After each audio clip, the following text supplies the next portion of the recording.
Alright guys, as you remember, I picked up this 4870 recently. So far I'm very impressed with it. It's a very fast card. It does run fairly hot, but this one actually runs cooler than most 4870s. This one hits about 60 degrees. I've seen up to 80 degrees on these things, and that's considered acceptable. These 4870s run very hot. This one has the dual fans on it, which is nice except for this one problem. It's loud. It's very loud. I don't know if you can hear it right now. I'm thinking that you can. Right now it's by far the loudest thing in the case. Let me give you an example.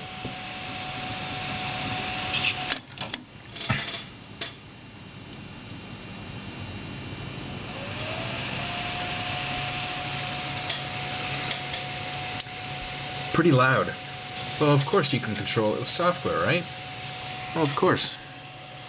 But believe it or not, right now the fan speed's at 50%. That's only half as loud as it gets. I should say this is about as quiet as it gets, because the fans usually don't go below 50%. Even at idle temperatures, they run at about 50%. Now I can turn it all the way down. There you go. It doesn't really get any quieter. But you want to hear how loud this thing can get? I'm going to turn the fan speed up to 100%.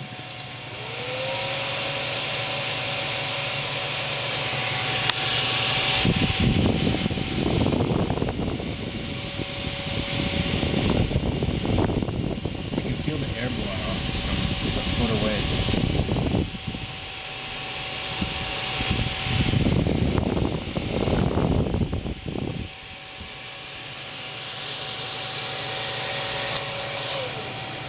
Back to 50%.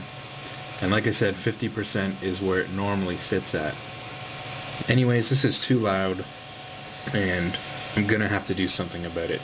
I cannot leave it like that. Alright, so here's the card here. Once again, it does a good job cooling. It's just way too loud. It's got two fans on it. It's an 80mm fan and a 70mm fan. Why they're not both 80mm fans is beyond me.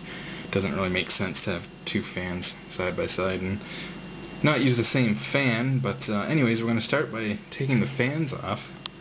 And to do that, you've got a screw here, here,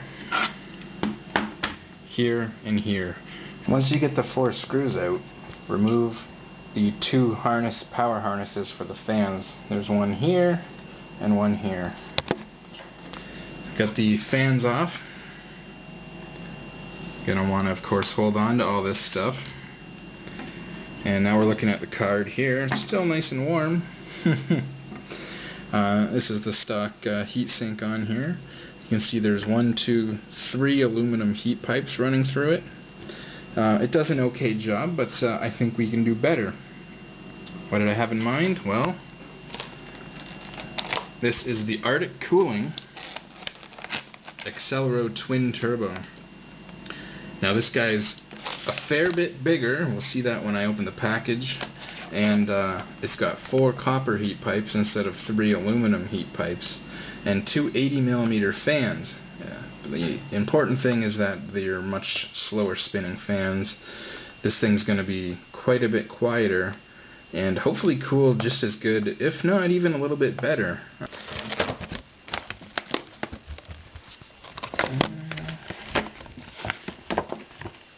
As you can see, it comes with some accessories. Got some VRM and some memory heat sinks by the looks of it. Some optional backing plates. I'm not sure exactly what those are for. And a power adapter. And if we pull the main unit out here, like I said, it's a fair bit bigger than the stalker. Let's put them side by side for comparison. Definitely a fair bit bigger. I'll line them up.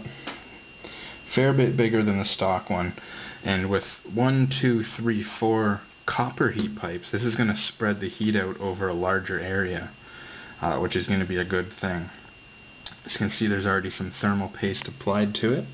It's pretty good silver thermal paste, and it's got some different mounting holes. This thing's compatible with almost all modern video cards. If you got an 8800 GT, and you got a 9600 GT, you got a 4870, 3870, pretty much all the modern cards this will work on. And you know, I've seen a lot of guys with 4870s running this. Seems to do a very good job. The 4870 is a very hot running card.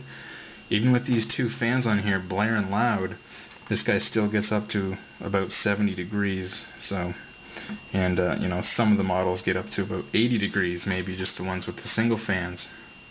So it's a very hot running card. If it can keep this thing cool, it'll keep pretty much anything cool. Now to change this, what we have on the back of the card is we have a mounting bracket with 4 Phillips screws. So we're going to take those 4 screws out. Once you get that back plate off, pretty much just comes right off. There's our GPU there. That's the was it the RV770? We're going to have to clean that off. I'm going to use a rubbing alcohol and some Q-tips and clean that surface off. So when we mount the new thermal paste on there, it makes a good connection. We can see the RAM chips, the DDR5 RAM chips located around the GPU. And underneath this heatsink here is the voltage regulation Mosfets, the voltage regulators for the video card. This one is a 4-phase, 1, 2, 3, 4, which is good because a lot of the 4870s are only a 3-phase. So Palette's gone the extra mile there.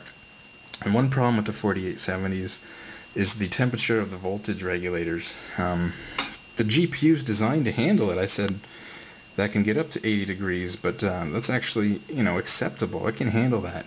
What you don't want to overheat is these voltage regulators. They overheat, the power starts fluctuating, and you pretty much fry the video card. Okay. Now on some 4870s, when you pull off the heatsink, it may be attached to the voltage regulators, and that's why they give you these guys here. So this has heat sinks to attach to the voltage regulators. I'm going to keep this one on there because it's actually, see the 2 screws here, it's actually screwed right to the board, so I think I'm going to leave that on there. And as long as you got airflow, which this will, this has 2 fans on here, so the one fan's going to be blowing pretty much right through onto those voltage regulators. But that's the key, you got to keep those cool. If you pull the heatsink off and this comes with it and those are exposed, you want to make sure that you're going to be able to keep those cool, otherwise you could kill the card. And you're also going to want to keep your old heatsink and fan. The reason is, if you ever have to send the card back for warranty, if you send it back with an aftermarket cooler on it, well, your card, if it was under warranty, it ain't anymore. There you go. You can see I've got the GPU cleaned. Like I said, you're going to need to use rubbing alcohol, maybe a Q-tip.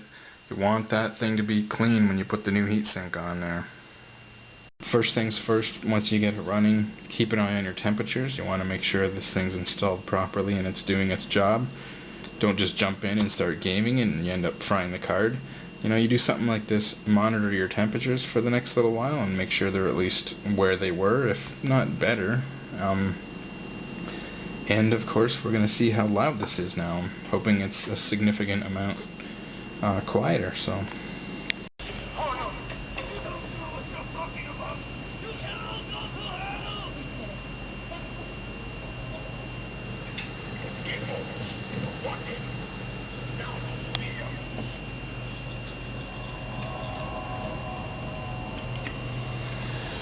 Well, I'm certainly very happy. Not only is it running cooler, it's dropped about 10 degrees, but it's dead quiet. Listen to it now.